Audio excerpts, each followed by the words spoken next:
यहाँ हम लोग अभी तक कोरोना से लड़ रहे हैं और वहीं चाइना ने अपने आर्टिफिशियल सन ईस्ट यानी कि एक्सपेरिमेंटल एडवांस्ड सुपर कंडक्टिंग टोकामाक से 101 सेकंड के लिए 120 मिलियन डिग्री सेल्सियस तक के टेम्परेचर को हासिल किया है। इसके पहले तक ये रिकॉर्ड साउथ कोरिया के नाम था, जिन्होंने 2020 में के स्टार के थ्रू मात्र 20 सेकंड के लिए 100 मिलियन डिग्री सेल्सियस तक के टेम्परेचर को हासिल किया था। इस एक्सपेरिमेंट में चाइना के आर्टिफिशियल सन ने एक समय में 20 सेकंड के लिए 160 मिलियन डिग्री सेल्सियस तक के आंकड़े को छू लिया था, जो कि सन के कोर टेम्परेचर से लगभग 10 गुना है। गाइस, ये आर्टिफिशियल सन न्यूक्लियर फ्यूजन पे काम करता है और ये चाइना के हिफई में है। गाइस, इस सन का इस्तेमाल क्लीन एनर्जी के लिए किया जाएगा। आपको इसके बारे में सुनकर कैसा लगा चैट सेक्शन में जरूर लिखिएगा। इलॉन मस्क को मार्स से बहुत प्यार है। वो मार्स पे इंसानों की सेल्फ सस्टेनेबल बस्ती बसाना चाहते हैं, पर सवाल यह है कि मार्स ही क्यों? क्या किसी और प्लेनेट पे ये पॉसिबल नहीं है? तो इस पे इलॉन मस्क ये कहते हैं कि हमारे सोलर सिस्टम पे हमारे पास ऑप्शंस ही क्या हैं। मरकरी सन के बहुत पास है, जिस पे बहुत ज्यादा गर्मी पड़ती है जो हम सहन नहीं कर सकते। वीनस, जिस पे एसिड की बारिश होती है। जुपिटर एंड सैटर्न, जो कि गैसेस प्लेनेट है, अगर खड़े होंगे तो जमीन ही धस जाएगी। हाँ, सैटर्न के मून टाइटन पे पॉसिबिलिटी है, लेकिन वो हमसे बहुत दूर है। अर्थ का मून, इस पे वायुमंडल ही नहीं है, तो ले दे के हमारे पास सबसे अच्छा ऑप्शन मार्स ही है। गाइस, इसीलिए एलॉन मस्क मार्स पे इंसानों की बस्ती बसाना चाहते हैं। आपको ये फैक्ट जान के कैसा लगा चैट सेक्शन में जरूर लिखिएगा। एरिया 51, इस रहस्यमय जगह के बारे में तो आपने जरूर सुना होगा। यूएस की ये जगह एलियंस और यूएफओ जैसी मिस्टीरियस चीजों के लिए फेमस है, लेकिन क्या आपको पता है कि एरिया 51 जैसी जगह इंडिया में भी है? जी हाँ गाइस, आप ठीक सुन रहे हैं। इंडिया चाइना बॉर्डर पे एक डिस्प्यूटेड एरिया है, जहां पर किसी भी आम आदमी को जाने की इजाजत नहीं है। वहां पर यूएफओ को देखे जाने की बात लगातार कही जाती रही है। इस एरिया का नाम है द कोंकाला पास, जो कि लद्दाख में है। गाइस, वहां के आसपास के लोगों का यह दावा है कि उन्होंने वहां पे यूएफओज देखी हैं। इनफैक्ट ये भी हो सकता है कि इंडियन गवर्नमेंट और चाइनीज गवर्नमेंट को इसके बारे में पता हो, लेकिन हम आम लोगों के लिए आज भी ये एक रहस्य है। आप इसे गूगल पे भी सर्च कर सकते हैं। आपको इसके बारे में जान के कैसा लगा कमेंट सेक्शन में जरूर लिखिएगा। और ऐसे अमेजिंग यूएफओ, एलियंस और एलियंस की दुनिया, ये हमेशा से ही हमारा ध्यान खींचती आई है। इस रहस्यमय दुनिया के बारे में हम हमेशा से ही और जानना चाहते हैं, और हमेशा हम लोग यही मानते आए हैं कि एलियंस हमारी धरती पर आउटर स्पेस यानी कि बाहरी दुनिया से यूएफओ के थ्रू आते रहे होंगे। लेकिन आईसीईआर एक ऐसी संस्था जो कि एलियंस की दुनिया और यूएफओ के ऊपर रिसर्च करती है, उसके वाइस प्रेसिडेंट का यह कहना है कि एलियंस कहीं आउटर स्पेस से नहीं आते, बल्कि समंदर की गहराइयों से आते हैं।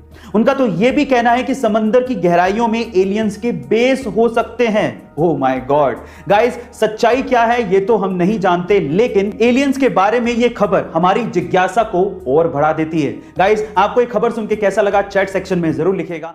अभी तक तो दुनिया के अरबपतियों में स्पेस की खबरों को लेके सिर्फ एलॉन मस्क की सुर्खियों में रहते थे, लेकिन अब अमेज़न के मालिक जेफ बेजोस भी स्पेस की खबरों को लेके सुर्खियों में हैं। ऐसा इसीलिए क्योंकि 20 जुलाई 2021 को वो अपने भाई मार्क बेजोस के साथ स्पेस की यात्रा पर जाने वाले हैं, और ऐसा करने वाले वो दुनिया के पहले मिलियनेयर भी बनने वाले हैं। वो अपनी स्पेस कंपनी ब्लू ओरिजिन के तैयार किए हुए रॉकेट कैप्सूल न्यू शेफर्ड से स्पेस जाएंगे, और 20 जुलाई की ही डेट को सिर्फ इसलिए चुना गया क्योंकि 20 जुलाई के ही दिन अपोलो 11 चांद पे लैंड हुआ था और नील आर्मस्ट्रांग ने चांद पे कदम रखा था। गाइस, आपको ये इंफॉर्मेशन कैसी लगी चैट सेक्शन में जरूर लिखिएगा। कुछ सालों पहले यूएस का एक बंदा प्रॉपर्टी खरीदना चाहता था, लेकिन उसे अर्थ का रियल एस्टेट बहुत ज्यादा महंगा लगा। एक रात को जब वो आसमान में चांद को देख रहा था, तो उसे सिर्फ चांद नजर नहीं आया, उसे चांद पे रियल एस्टेट की अपॉर्चुनिटी नजर आई।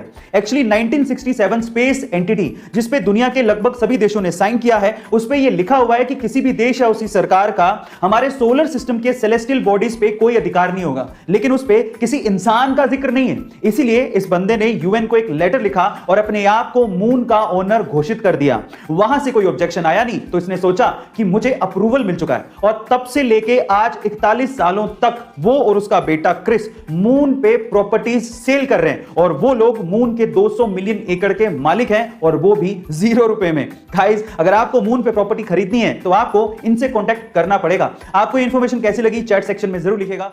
अगर किसी बोल या पत्थर को किसी ढलान पर रख दिया जाए तो वो तुरंत लुढ़क जाएगा, लेकिन चेन्नई के महाबलीपुरम में 45 डिग्री की ढलान पे एक 200 टन वजनी और 20 फीट ऊंची रोक कितने ही 100 सालों से उसी ढलान पे बिना लुढ़के वहीं के वहीं टिकी हुई है।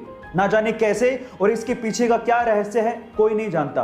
1908 में चेन्नई के गवर्नर ने उसी बड़ी रॉक को 7 हाथियों से खिंचवाने की कोशिश करी, लेकिन हाथी हार मान गए, पर वो रॉक अपनी जगह से टस से मस नहीं हुई। गाइस, उस रॉक का नाम है कृष्णा बटर बोल। आपको इस रहस्यमयी बोल के बारे में जान के कैसा लगा, चैट सेक्शन में जरूर लिखेगा।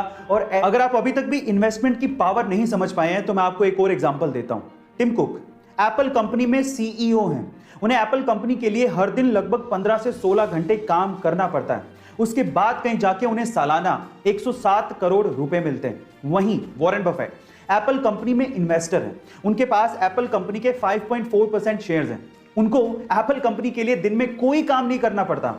और आप जानते हैं कि एप्पल कंपनी से उनकी सालाना कमाई कितनी है? उनकी सालाना कमाई है 1,70,000 करोड़। गाइस, इसे कहते हैं इन्वेस्टमेंट की पावर। अगर आप भी इन्वेस्टर बनना चाहते हैं तो फटाफट से डीमेट अकाउंट खुलवाइए, लिंक डिस्क्रिप्शन बॉक्स में गिवन है। और ऐसे अमेजिंग वीडियोस के लिए शेयर, सब्सक्राइब एंड लाइक। मिलता है अगली वीडियो में।